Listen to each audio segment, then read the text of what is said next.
One of the most shocking stories is the one of Katie Beers, who is also known as the girl behind the wall. She was only 10 years old when she was abducted, chained, tortured, and physically assaulted in a soundproof dungeon for 17 days. Can you even imagine? However, this little girl was so brave and strong that she rescued herself. Years later, she said in an interview that the abduction was the best thing that ever happened to her because she was saved from an abusive life. In today's video, we will look at the whole and true story of the amazing Katie Beers and how this little girl set an example for survivors that no matter what happens to you, you should always be determined to come out of the situation stronger than before. Let's dive into this sinister and morbid tale right away. This is Morbid Network. Videos about crime in every dark corner of the universe. Subscribe to our channel to prepare for the worst.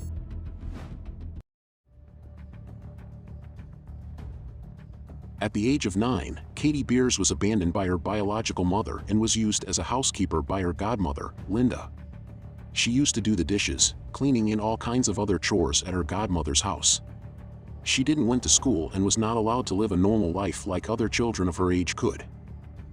She was physically assaulted by her Uncle Sal, the husband of her godmother, when she was only 2 years old.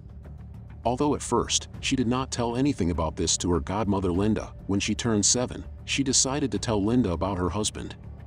It made the matters worse because she told little Katie to get out of her face and that she was lying. So was there anyone whom Katie could trust? There was. Her beloved uncle John Esposito. He was the only man who made her feel safe, and according to Katie, she felt that she had a special relationship with him and she was always happy when she got to spend time with John. He was truly a blessing in her life. But in fact, below the charming exterior, there was a real monster hiding. The day which was supposed to be one of the best days of her life turned out to be the worst. 2 days before her 10th birthday, she was taken to an amusement park, Spaceplex, with her favorite Uncle John. Katie loved going to Spaceplex because there she felt no worries and could enjoy rides and see other children of her age playing and running around. However, they never made it to the park and she never came home from that trip. Her godmother Linda received a phone call from Katie crying, saying that she was kidnapped. It was a man kidnapped me and he had a knife.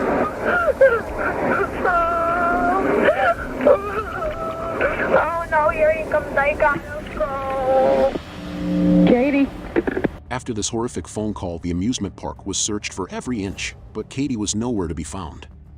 Her godmother, her husband, and Uncle John were all taken into custody, but the search was all in vain.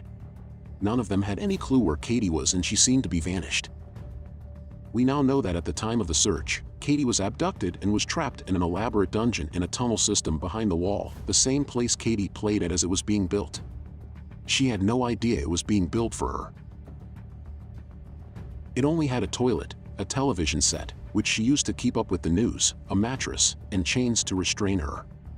For 17 days, the man kept her there and physically assaulted her as police searched high and low. At first, they suspected the family, but eventually, their gaze turned to Esposito, who wasn't the stand-up community man he had claimed to be. At one point, he wanted her to play dead so that he could take a picture of her, and the police would stop looking, but she refused. From that point on, I rarely slept, and I also did not eat any of the food that he could have altered because I was fearful that he might put something in the food, a sedative, a sleeping pill, something, so that way he was able to get the photo that he wanted, so the police would stop looking for me. Katie knew if he snapped that photo, it would seal her fate. Also, she later said in an interview that when she saw her mother on the news crying, Just my daughter back. When I saw Marilyn on the news, I think I cried a lot because I could see in her eyes that she had missed me and that she wanted me to be found. That gave me some relief and some hope. And after seeing Uncle Sal on TV, she was frustrated remembering all the bad things he had done to her. Our biggest concern is that we find this child, well and safe. When Sal, my godmother's husband, was on the news saying that he wanted me to be found, I was angry. Despite being just 10 years old, Katie did not lose hope or did not get weak even for a second. Rather, she was determined to get herself free. Katie later in the interview said that he was the absolute last person on earth she could have imagined to hurt her in such a horrible way. Big John was probably the last person that I could have imagined having ever hurt me in such a way. She never gave up hope. Instead, she was trying to get him to think about the long-term plans of him kidnapping her. She began playing mind games with Esposito, asking him what the future looked like and what his ultimate plan was with her. Asking him about her getting married and having kids when she was older. Smart as she was, she told him that she was sick and wasn't feeling well and needed help. Between the police department laying on him at his house all the time, her questions and her saying that she wasn't feeling well finally wore him down.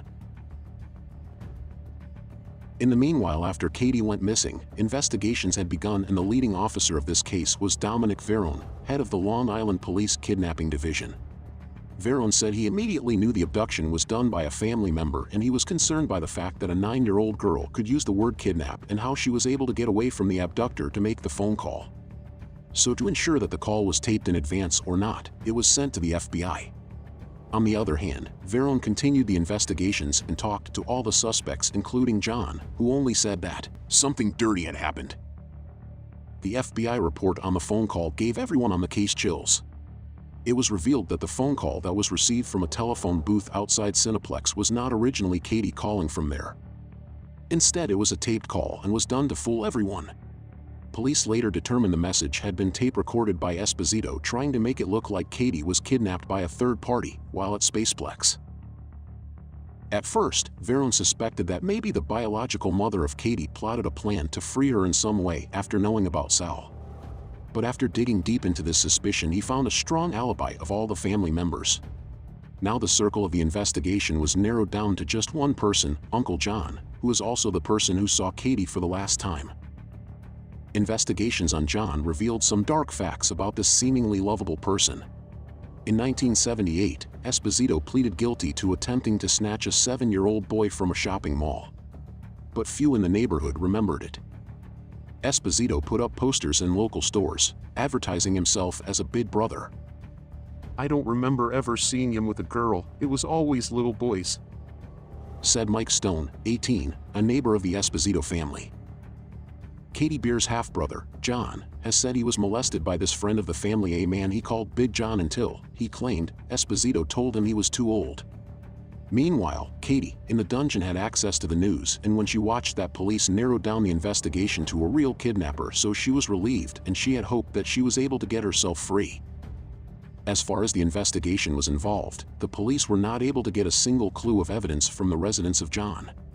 And with each passing day, Verone was convinced that by now Katie was dead. The police were continuously surrounding John's house, but first to no success.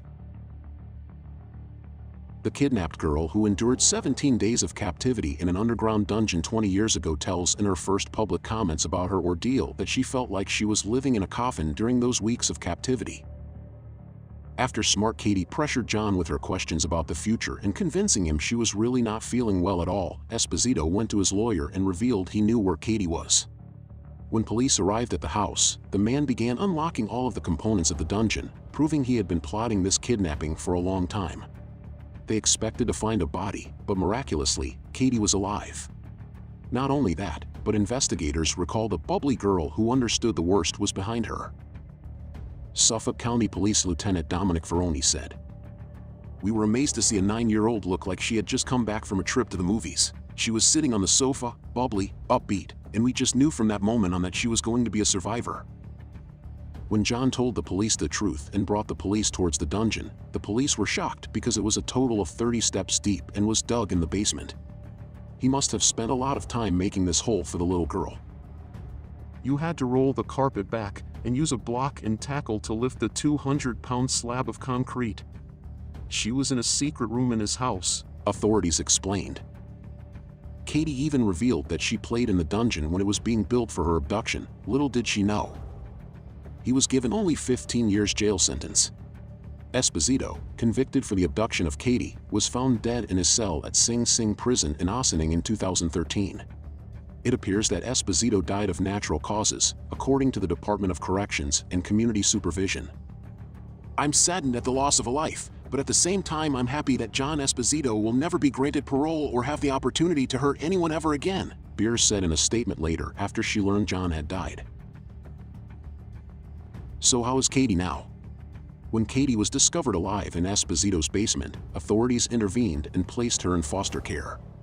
Katie was eventually placed in a cozy East Hampton home with 2 adoring parents and 4 siblings. She remained silent about the tragedy for years, but on the 20th anniversary of her kidnapping, she co-wrote the book Buried Memories, Katie Beers' story with reporter Carolyn Gussoff. I was more concerned with trying to get free and trying to survive. Looking back, it's amazing to learn of the support I had from everybody. The remembering has been difficult because I buried it for so long. Katie Beers now resides in Pennsylvania with her husband and 2 children. She earned a degree in business management and is an inspirational speaker. Katie feels blessed to share her story of recovery to the world. She hopes that her and other children can grow up in a world where people are aware of abuse and neglect warning signs. So this was the morbid and brave story of Katie Beers. The only thing we can say while concluding this story is that the people who are seemingly the closest to you can also betray you. We hope you are a bit more aware because of this tale. Also, never let your trauma define you. You define your trauma.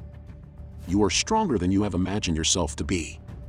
Please share your thoughts in the comment section below, and if you haven't subscribed to the channel yet, this is the time to do so. Also, a quick thumbs up on the video is highly appreciated and helpful for our channel. Thank you. And be safe.